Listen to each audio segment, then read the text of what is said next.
no Evangelho de Mateus. Mateus 11, do 20 ao 30. Assim nos diz a palavra do nosso Deus. Passou então Jesus a increpar as cidades nas quais ele operara numerosos milagres, pelo fato de não se terem arrependido. Ai de ti, Corazim! Ai de ti, Betsaida! Porque se em Tiro e em Sidom se tivessem operado os milagres que em vós se fizeram, há muito que elas se teriam arrependido com um pano de saco e cinza. E contudo vos digo, no dia do juízo, haverá menos rigor para Tiro e Sidom do que para vós outras. Tu, Cafarnaum, elevar-te-ás porventura até ao céu, descerás até ao inferno. Porque se em Sodoma se tivessem operado os milagres que em ti se fizeram, teria ela permanecido até ao dia de hoje. Digo-vos, porém, que menos rigor haverá no dia do juízo para com a terra de Sodoma do que para contigo. Por aquele tempo, exclamou Jesus: graças te dou, ó Pai, Senhor do céu e da terra, porque ocultaste estas coisas aos sábios e instruídos, e as revelaste aos pequeninos. Sim, ó Pai, porque assim foi do teu agrado. Tudo me foi entregue por meu Pai. Ninguém conhece o Filho senão o Pai, e ninguém conhece o Pai senão o Filho, e aquele a quem o Filho o quiser revelar. Vinde a mim, todos os que estáis cansados e sobrecarregados, e eu vos aliviarei.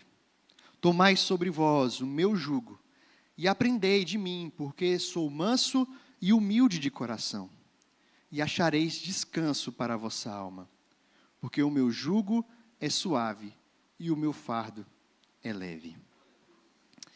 Senhor bendito, nós nos encontramos na Tua presença mais uma vez em oração, e nesse momento diante da Tua palavra que acabamos de ler, e que será exposta nessa manhã.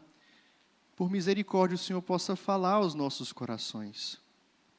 Que o convite do Senhor, feito mais uma vez, possa ser atendido por cada um de nós. Que o Senhor possa nos revelar o Pai.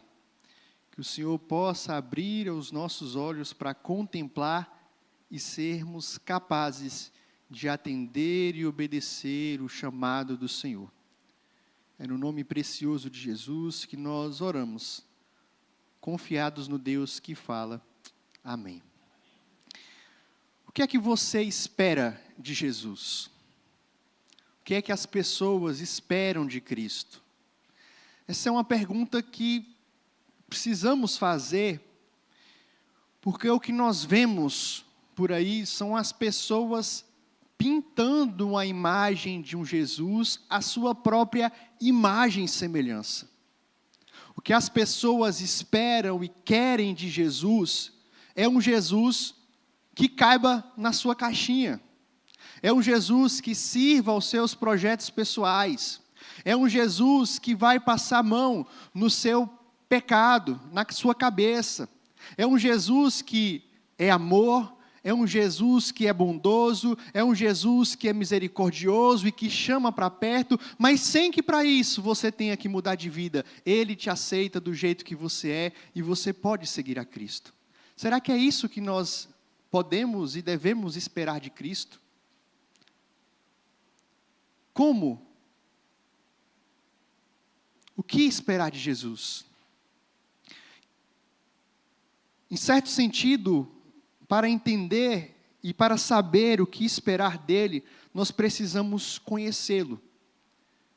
E nessa passagem que acabamos de ler, Jesus está se revelando cada vez mais aos seus discípulos e, consequentemente, a nós que temos acesso à sua palavra, para entender, para compreender o que esperar de Cristo, o que ele oferece de verdade ao homem.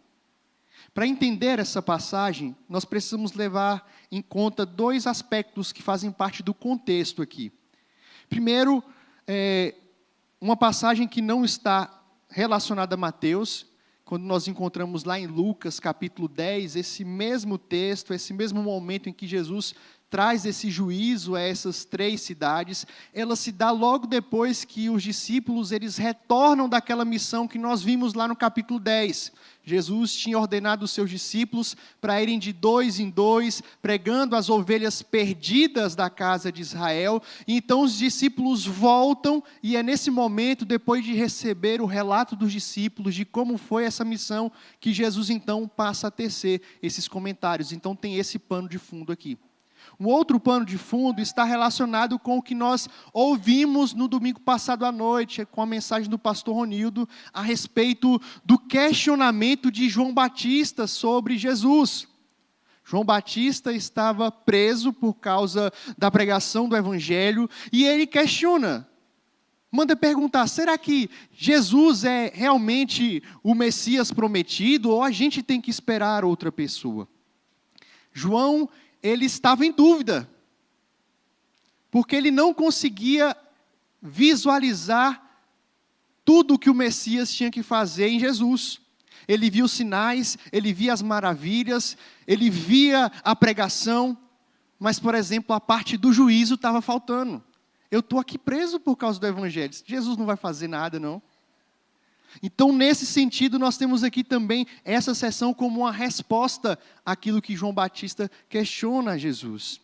Afinal de contas, o que Jesus oferece? O que nós temos que esperar de Jesus? E é sobre isso que nós iremos meditar aqui nessa manhã. O que Cristo oferece para nós à luz desse texto. Em primeiro lugar, nós percebemos aqui que Jesus, ele oferece juízo para os impenitentes. Verso 20 ao verso 24. Jesus se dirige aqui aos homens, e o que ele começa falando aqui é um discurso duro. Palavras duras de condenação a cidades incrédulas. E aqui entenda cidade não como as casas, como os muros, mas aqui ao povo, as populações. Juízo contra essas cidades. Há pessoas que tiveram acesso à pessoa de Jesus, viram milagres, sinais, maravilhas, a pregação, mas não se arrependeram. E a palavra aqui, increpar, no original, é o mesmo que reprovar. Jesus está reprovando essas cidades. Jesus está reprovando essas pessoas. E como é que Jesus apresenta essa reprovação? Primeiro ele mostra qual que é a cidade que está sendo reprovada. Depois ele vai dizer qual era o problema dessa cidade. E por fim ele diz o que vai acontecer com essa cidade. Preste atenção então na forma como Jesus trata as 2 primeiras cidades aqui. Ele diz, ai de ti Corazim, ai de ti Betsaida. Porque se em Tiro e Sidom se tivessem operado os milagres que em vós se fizeram, há muitos que elas se teriam arrependido com pano de saco e cinza. E contudo vos digo, no dia do juízo, haverá menos rigor para Tiro e Sidom do que para vós outros. Segundo Jesus, no dia do juízo, quando ele julgar todos os povos, a situação será terrível para aqueles que receberam muito mais esclarecimento do que os outros.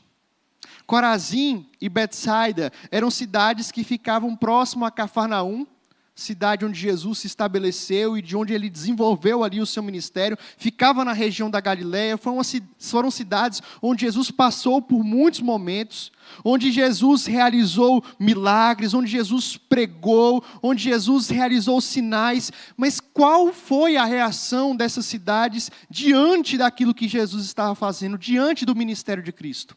Jesus diz, eles não se arrependeram. Eles não se converteram. Eles não deram ouvidos a Jesus.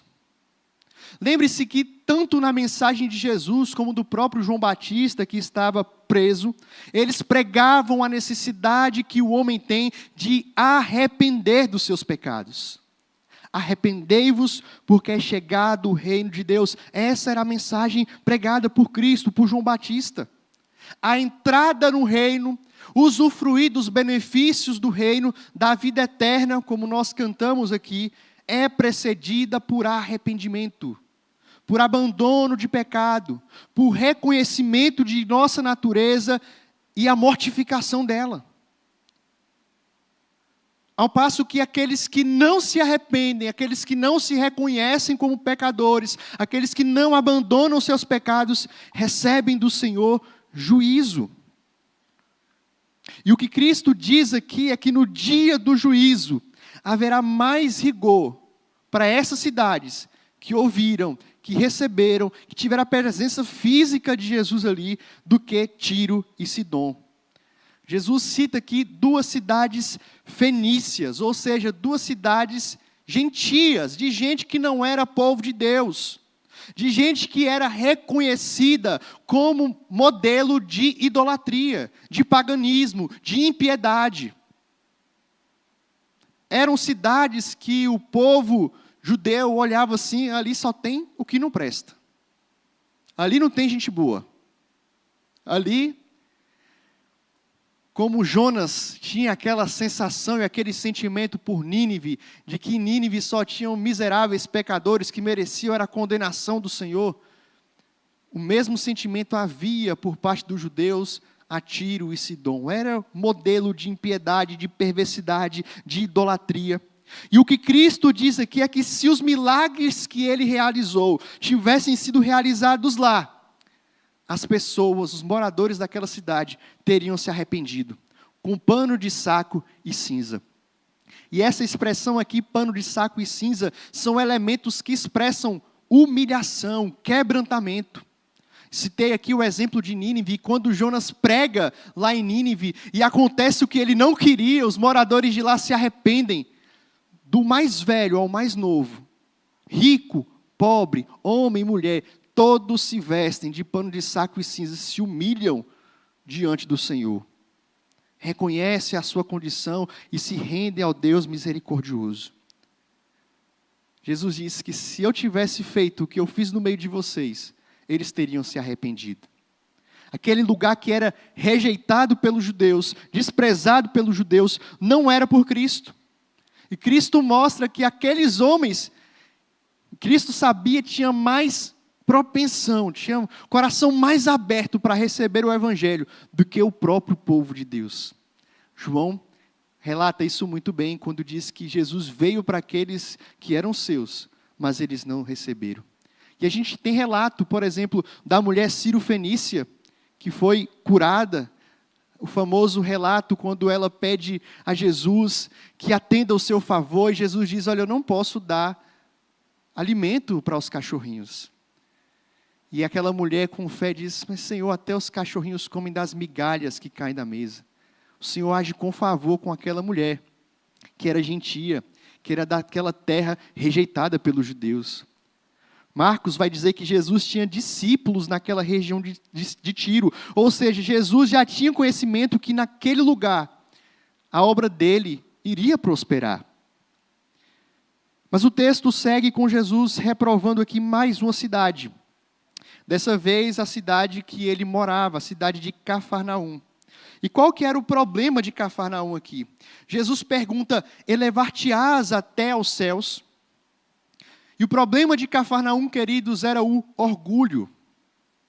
O Senhor Jesus mostra que os homens daquela cidade, mesmo tendo a presença de Jesus no meio deles, fazendo milagres, ensinando, pregando, e eles não se arrependeram, eles achavam que ainda assim poderiam ir para o céu. Achavam que ainda assim poderiam ter o favor de Deus. Achavam que ainda assim poderiam ser considerados o Israel de Deus, o povo de Deus. E Jesus então pergunta, vocês acham mesmo que vocês vão subir aos céus, me rejeitando, continuando nos seus pecados, sem se arrepender, sem reconhecer quem eu sou? Eu digo que vocês vão para o inferno. Vocês vão sofrer com juízo. Então Jesus diz e completa, porque se em Sodoma, e aqui não precisa nem de explicação, né? Sodoma reconhecidamente que foi destruída por causa do seu pecado, da impiedade, não apenas da questão sexual, a gente tende a atribuir a Sodoma apenas a questão sexual, mas havia em Sodoma uma grande injustiça, uma grande opressão ao pobre, ao órfão, ao necessitado. Esse motivo, na verdade, é até superior do que a questão da sexualidade, que era conhecida, reconhecida também pelos sodomitas, pelo pessoal de Sodoma. Mas o que Jesus diz é que se eu estivesse lá, aquela cidade deveria permanecer, ela teria permanecido. Meus irmãos, quando nós olhamos para isso, ouvimos essas palavras, ela precisa dar uma chacoalhada no nosso coração. Dar uma chacoalhada na nossa vida. Principalmente nós que temos o privilégio de ouvir o Evangelho regularmente, mas não nos arrependemos de nossos pecados. Mas continuamos vivendo a mesma vida. Quão culpáveis nós seremos diante do Senhor, tendo o privilégio de ouvir, de receber a sua palavra, de ter acesso à sua palavra, e ainda assim permanecermos no erro. Quão grande é o perigo espiritual em que se acham os homens em nossos dias que vivem desse jeito. Por mais decente que você possa ser, por mais moral, respeitável que possa ser a sua vida, na verdade, se você não se arrepende, você é mais culpado do que essas cidades. Você é mais culpado do que aqueles que nunca tiveram a oportunidade de ouvir a respeito do Evangelho. Jesus nos fala de Tiro, Sidom e Sodoma. Eles não tiveram o privilégio que os moradores da Galileia tiveram de ver o ministério de Jesus, de contemplar a Cristo e os seus ensinamentos. E menos ainda do que nós temos hoje. Nós temos toda a palavra do Senhor revelada a nós. Nós sabemos o que aconteceu, sabemos o que acontecerá. Nós temos o Espírito Santo. E a palavra de Deus é clara que a quem muito é dado, muito também será cobrado. Que os exemplos de Corazim, de Betsaida, de Cafarnaum sirvam de alerta para cada um de nós. Que possamos ter muito claro nas nossas mentes que apenas ouvir o Evangelho, que apenas achar Jesus uma pessoa legal, com um ensinamento bonito, com palavras bonitas, isso não é suficiente. Nós precisamos ir mais além, nós devemos fazer o que ele disse, arrependei-vos. Nós precisamos realmente nos valer de Cristo, estar unidos a Cristo, caso contrário, haverá menos rigor para os moradores de Tiro, de Sidom e Gomorra, que não ouviram o Evangelho, do que a nós hoje, que estamos aqui nessa igreja, ouvindo o Evangelho. Crescemos na igreja, filho de crente, membro de igreja, mas a gente nunca se arrependeu de verdade. Nós seremos cobrados. O que aguarda, o que Jesus oferece para aquele que permanece impenitente, irredutível no seu pecado, é juízo. Ele oferece juízo, mas também o texto nos mostra que Jesus oferece salvação para os humildes. Verso 25 ao verso 27. Depois de Jesus increpar juízo, reprovar aquelas cidades que tiveram a oportunidade de vê-lo pregar, realizar sinais, mas rejeitaram, não se arrependeram. E então dizer que haveria mais rigor com aquelas cidades que eram reconhecidas por sua impiedade, por sua maldade. Jesus nos diz que tudo o que estava acontecendo não fugia dos planos do Pai. O sucesso da missão dos discípulos na pregação, nas ovelhas perdidas, eles poderiam pensar: Jesus, que povo duro. O povo não quer se arrepender. O povo ouviu a mensagem, mas o povo não quer saber do Senhor. E o que Jesus nos mostra aqui é que, filhos, tenham calma, tenham paciência, porque os resultados estão nas mãos do Pai. Faça a missão, pregue o Evangelho, anuncie o reino, se arrependa, anuncie, pregue, mas o resultado está nas mãos do Pai. É por causa do Pai, o Senhor do céu e da terra. E aqui nós vemos a soberania de Cristo.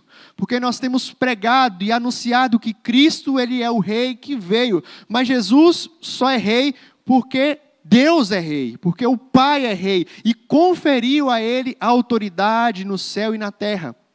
Quando Jesus ressurreto aparece para os seus discípulos, lá em Mateus 28, Ele diz: toda a autoridade me foi dada no céu e na terra, a mesma expressão que nós temos aqui. E o que Jesus nos mostra então, é que, segundo a vontade do Pai, aquele que tem autoridade sobre todas as coisas, o desígnio dele é que as coisas do reino, elas são ocultas daqueles que são sábios e instruídos, porém são reveladas aos pequeninos. E a ideia aqui do que Jesus quer falar não é que o Senhor despreza aquele que busca conhecimento, que tem inteligência, que tem sabedoria. Não.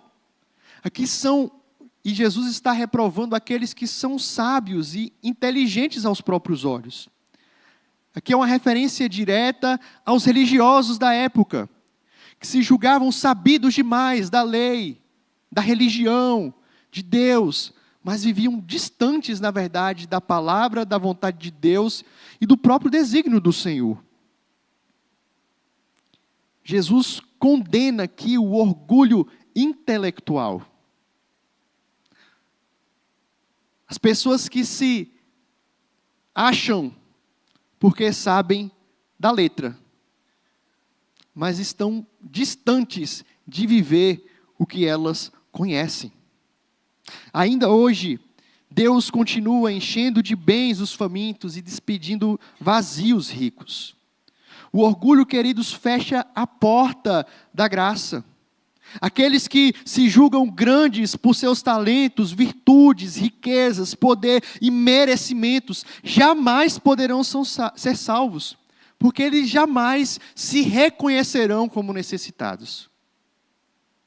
Alguém que se acha autossuficiente, alguém que se acha que já tem o bastante, ele jamais reconhecerá a sua necessidade. Um orgulhoso não reconhece que precisa de ajuda. Um orgulhoso não reconhece que precisa de alguém maior do que ele. E Jesus está condenando isso daqui. As coisas do reino estão ocultas a esses que não se reconhecem como necessitados, como pedintes espirituais. Mas o Senhor dá-se a conhecer aqueles que reconhecem a sua pobreza, a sua carência, a sua necessidade. E Jesus, então, para quebrar essa falsa pretensão do merecimento, do orgulho, relacionado aqui direto à salvação e à aceitação diante de Deus, ele diz: tudo me foi entregue por meu Pai. Ninguém conhece o Filho senão o Pai. E ninguém conhece o Pai senão o Filho e aquele a quem o Filho o quiser revelar. Nós só podemos conhecer a Deus porque Ele se revelou a nós. Nós só podemos cantar: eu busco ao Senhor, porque Ele nos buscou primeiro. Os sábios, os entendidos aqui, na verdade, são cegos espirituais. Eles confiam em sua própria sabedoria e desprezam o conhecimento de Deus. Por outro lado, nós temos aqui Deus se revelando aos pequeninos, aos humildes, aqueles que são desprovidos da sabedoria desse mundo. Jesus graciosamente se revela a essas pessoas. Meus queridos, olhar para esse texto, para esse verso especificamente, 27, nos faz lembrar e vislumbrar o quão mal nós somos. Nos faz entender que naturalmente o nosso desejo é viver longe do Senhor, rebelde, separado do Senhor, fazendo a nossa própria vontade. Olhar para esse texto nos faz entender que naturalmente nós somos como Cafarnaum, Betsaida e Corazim. Nós não nos arrependemos. Nós não temos essa predisposição para arrepender e buscar o Senhor. Mas veja, a graça do Senhor se revela. O Pai se revela aos pequeninos. A mensagem de salvação nos foi dada, porque foi do agrado do Pai enviar o seu Filho. E o seu Filho traz tanto a mensagem de juízo, quanto também a mensagem de salvação. Jesus tinha consciência da sua missão. Ele veio da parte do Pai, revelar o Pai aos seus filhos. Em João 6, nós vemos algo parecido com o que Jesus diz aqui. Depois de Jesus ter feito a multiplicação dos pães e ele ter dito que ele era o pão vivo que desceu dos céus, os judeus murmuram contra Jesus. E Jesus, com a clara certeza e discernimento da sua missão, ele diz, verso 41 do capítulo 6 de João: murmuravam, pois, dele os judeus, porque dissera, eu sou o pão que desceu do céu. E diziam, não é esse Jesus, o filho de José? Acaso não lhe conhecemos o pai e a mãe? Como, pois, agora diz, desci do céu? Respondeu-lhe Jesus, não murmureis entre vós. Ninguém pode vir a mim, se o Pai que me enviou não o trouxer, e eu ressuscitarei no último dia. Mais tarde, Filipe, discípulo de Jesus, disse, Jesus, mostra-nos o Pai, isso nos basta. E qual foi a resposta de Jesus para Filipe? Filipe, eu estou tanto tempo com vocês e você ainda pede para mostrar o Pai. Você não me conhece não, filho? Quem me vê a mim, vê o Pai. Eu e o Pai somos um.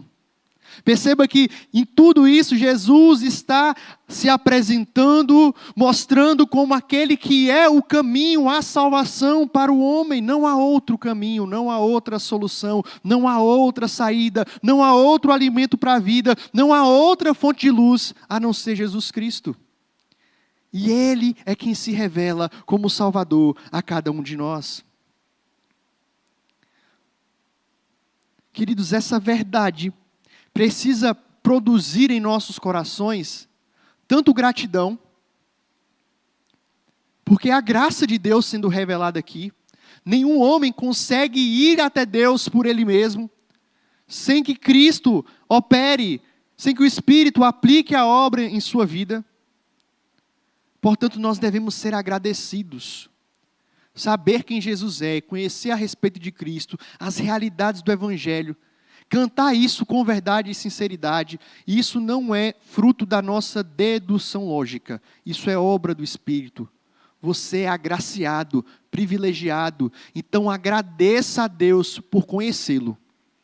Porque muitas pessoas não conhecem, e não é porque elas são mais ignorantes, menos inteligentes, ou mais desprezíveis do que você, mas foi porque o Pai quis revelar para você. Então agradeça essa graça. Isso deve produzir em nós também humildade. Não é porque você é melhor do que o seu irmão.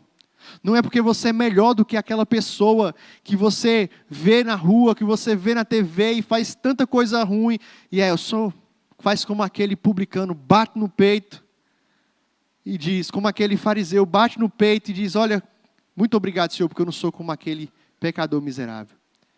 Deve gerar em nós humildade, não é por culpa sua, não é por mérito seu, mas é a graça de Deus operada na sua vida. Essa salvação é ofertada aos humildes, aqueles que se reconhecem como necessitados.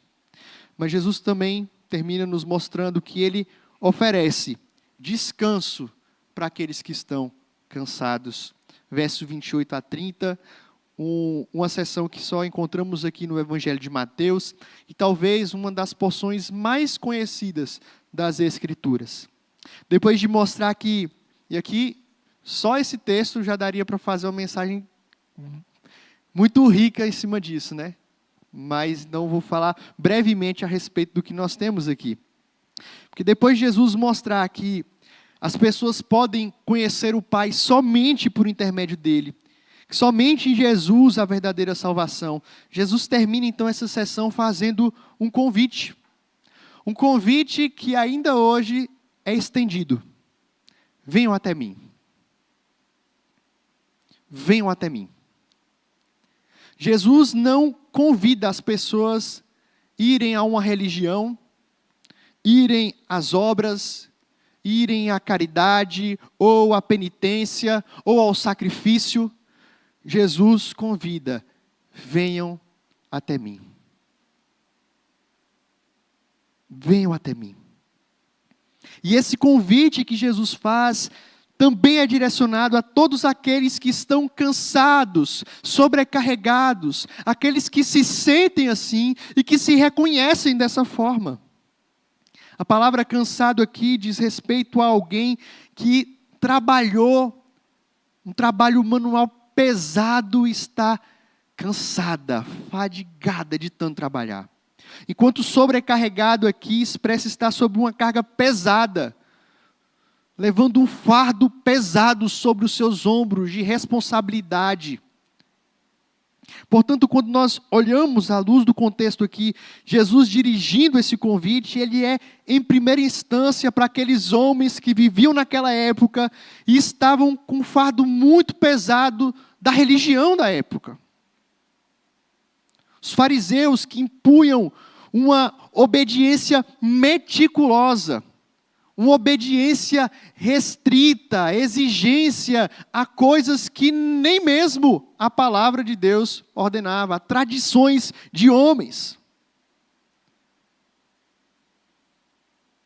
Ser um judeu e viver uma vida que era considerada por muitos aceitável, exemplar, era muito pesado, era muita exigência, era muita regra, era muito não posso, era muito faça isso.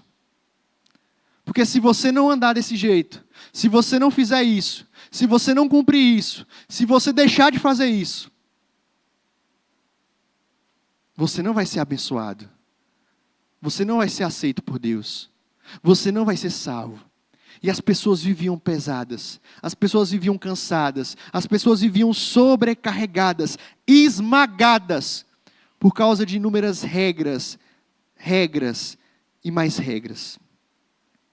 Ainda hoje, queridos, muitos vivem cansados e sobrecarregados por causa da religião. Por buscarem uma justificação naquilo que elas fazem ou deixam de fazer, e não a justificação naquilo que Cristo fez na cruz do Calvário. Estão cansadas por causa dos seus pecados, cansadas porque tentam vencer os seus pecados com as suas forças, e não conseguem, e ficam cansadas, ficam sobrecarregadas. Pessoas que estão cansadas pela culpa, com a consciência pesada, perturbada, porque não sabe se é aceita por Deus, porque não sabe se é um filho de verdade, porque não sabe onde está a sua salvação, a sua esperança. Pessoas que estão cansadas de guardar preceitos, regras, não têm paz, não têm alegria, vivem na religião, vivem em igreja, mas aprisionadas. Sem alegria, sem contentamento, cansadas pela ansiedade, pela angústia, pelo desespero. Pessoas que estão cansadas por causa da dúvida, das tentações, dos conflitos. E o que nós temos aqui é Jesus convidando você que está cansado, venha até mim. Você que está sobrecarregado, venha até mim.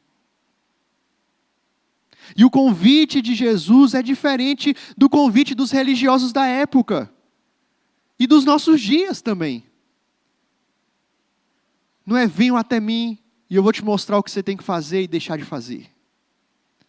Jesus diz, venham até mim, tomem o meu jugo, aprendam de mim, porque eu sou manso e humilde de coração. E vocês vão achar descanso para a vossa alma, porque meu jugo é suave e o meu fardo é leve. Jugo aqui é uma palavra do vocabulário agrícola, que é uma espécie de canga que é colocada no pescoço do animal. E aqui o jugo, ele era um jugo duplo. Geralmente, lá no interior, lá na roça, quando você bota 2 animais, você não pode botar nem 2 mansos demais, que senão o trem não anda, mas você não pode botar 2 brabos demais, senão trem vai desandar. Você bota um mais esperto e um mais tranquilo, porque quando um quiser ir mais rápido, o outro freia. Quando o outro quiser frear, vai mais rápido. E a ideia aqui de quando Jesus diz, tomem o meu jugo, é, eu vou estar com vocês. Eu vou caminhar com vocês. Vocês vão aprender comigo. Vocês não estão sozinhos. Nessa caminhada, como discípulo de Jesus, nessa caminhada rumo ao céu, vocês estão comigo. Eu estarei com vocês. Ele deu essa garantia para a gente. Eis que estou convosco todos os dias até a consumação dos séculos. Jesus se coloca aqui como aquele que estará conosco no trabalho, porque o jugo era para o animal trabalhar. Vocês vão trabalhar e eu estarei trabalhando ao lado de vocês, estarei caminhando com vocês, ajudarei vocês no levar o fardo. Não estou dizendo que não haverá luta, não estou dizendo que não haverá problema, não estou dizendo que não haverá dificuldade, não estou dizendo que não haverá um fardo, mas eu estarei com vocês, ajudando vocês nessa caminhada. Jesus está nos dizendo, nesse convite, que não é que a vida cristã agora será uma vida sem lei. Não é isso. Nós temos a palavra, nós temos a lei do Senhor, que nós devemos meditar, que nós devemos amar e que nós devemos observar também. Mas o que Jesus está dizendo é que se o Filho libertar, o homem verdadeiramente será livre do peso, do pecado, da maldição da lei, da condenação da lei. Tomem sobre vós o meu jugo, aprendam de mim. Porque aquele que toma esse jugo, aquele que leva esse fardo, ele pode viver a palavra, pode viver a luz da lei do Senhor, carregando isso de forma muito mais leve. Porque todo esse peso do pecado, da culpa, de achar que você vai ser aceito por Deus, que você vai ser salvo por algo que você faz ou deixa de fazer, isso cai por terra. Aquele que vem até Jesus, entende esse convite, recebe esse convite, ele agora com alegria, olha para a palavra, olha para a lei, olha para o Evangelho e diz, glória a Deus, porque Cristo cumpriu tudo isso. E Ele me ajuda a viver segundo a palavra. Ele me ajuda a viver segundo a lei. Eu agora posso olhar para a lei não como peso, não como fardo, mas com alegria. Jesus cumpriu tudo. E Ele vai me ajudar, Ele vai me sustentar a viver segundo a palavra de Deus. Eu agora entendo que eu não preciso fazer isso em busca da aceitação do Pai. Eu já fui aceito em Jesus Cristo. Eu já sou amado em Jesus Cristo. Eu já fui salvo pelo poder do sangue de Jesus. Eu agora posso viver essa caminhada. E a vida se torna mais leve, agradável. Porque o próprio Espírito que foi enviado da parte do Pai e do Filho nos sustenta e nos capacita a viver essa vida de forma saudável, de forma agradável, de forma a glorificar o nome de Deus. Meus irmãos, olhando para o que Cristo oferece, nós precisamos observar algumas coisas. Primeiro, o que nós acabamos de ouvir aqui deve soar como um alerta. Um alerta para cada um de nós, um alerta para você que está aqui nessa manhã. Você que talvez já tem uma caminhada de igreja aí, já tem bastante tempo. Você que, como diz no linguajar, nasceu na igreja. Filho de crente. Presbiteriano do berço. Mas, meu querido, se você não se arrependeu, se você não se reconhece como pecador, que carece de Cristo, que acha que é isso que vai salvar você, que acha que é isso que vai levar você para algum lugar, o alerta de Cristo para aquela cidade serve para você hoje. Vai haver mais rigor para você do que para a gente que nunca pisou na igreja.